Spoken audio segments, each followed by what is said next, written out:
Allô? On y arrive. Comment ça va? Bien et vous? J'espère que vous allez bien. Très bien, D'accord, ça fait un plaisir. très bien.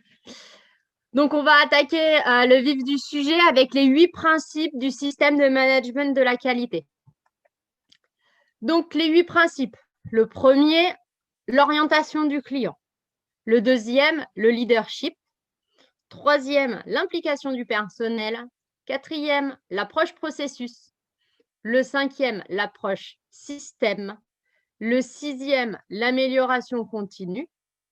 Le septième, l'approche factuelle pour la prise de décision, autrement dit les indicateurs. Et enfin, la relation mutuellement bénéfique avec les fournisseurs. Donc, dans le détail, l'orientation client, c'est vraiment se poser, rédiger un cahier des charges avec le client, que ce soit pour la réalisation d'un service ou la fabrication d'un produit.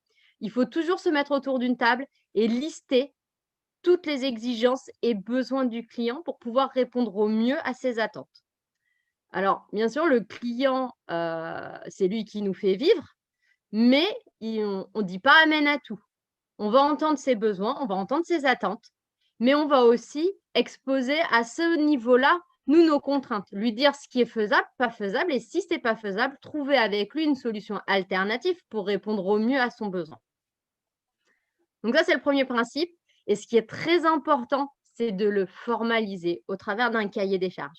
Cahier qui sera signé par tout le monde, aussi bien le client que la personne qui va rendre le service. Le leadership. Donc ça, c'est un engagement et un principe lié à la direction.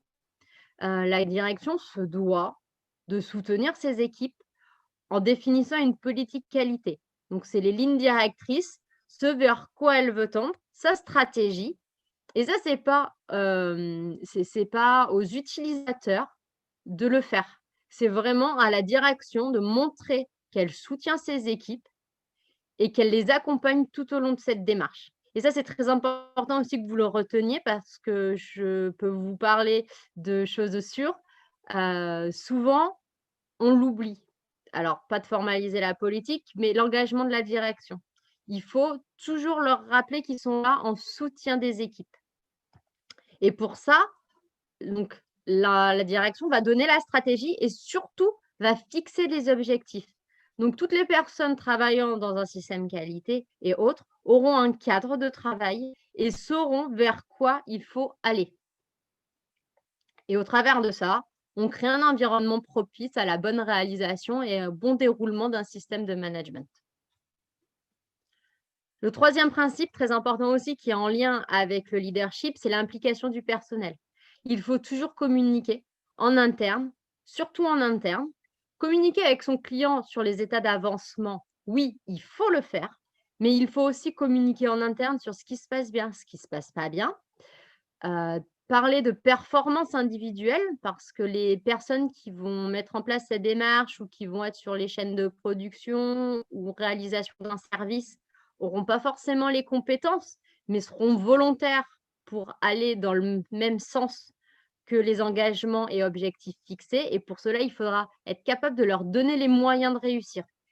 Et ça aussi, c'est très important parce que des fois, les besoins et les attentes du client ne vont pas répondre aux compétences internes.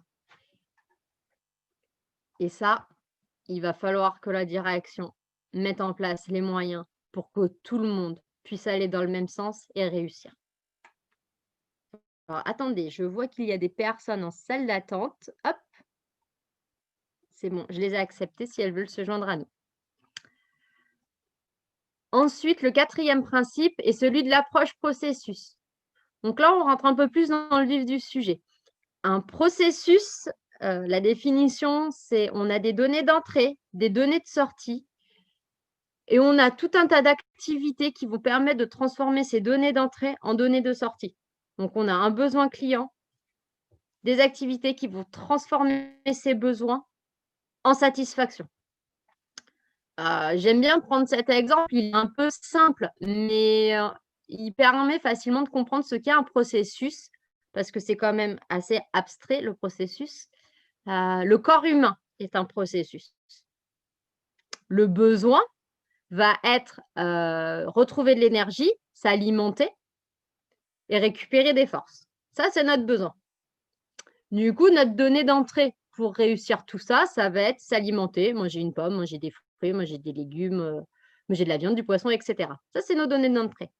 Et nos activités vont être les différents organes du corps. La bouche qui va mastiquer les aliments et les différents organes qui vont ensuite tout digérer et transformer tout ça en données de sortie, donc en énergie, aussi en données qu'on ne peut pas digérer et que l'organisme va rejeter.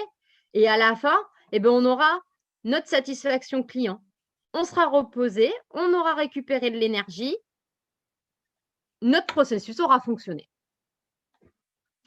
Donc, pour ce faire, on a aussi des ressources. Les ressources peuvent être diverses et variées. Un processus ne fonctionne pas tout seul. Comme dans le corps humain, les processus sont interdépendants. La bouche, processus, et après, l'estomac, l'intestin sont d'autres processus et tous fonctionnent les uns avec les autres. S'il y en a un qui dysfonctionne, on n'arrivera jamais à notre satisfaction. Donc, gardez bien ça à l'esprit, un processus n'est pas indépendant. Un processus est un ensemble d'activités qui permettent de partir d'un besoin pour aller jusqu'à une satisfaction. Il existe 3 types de processus.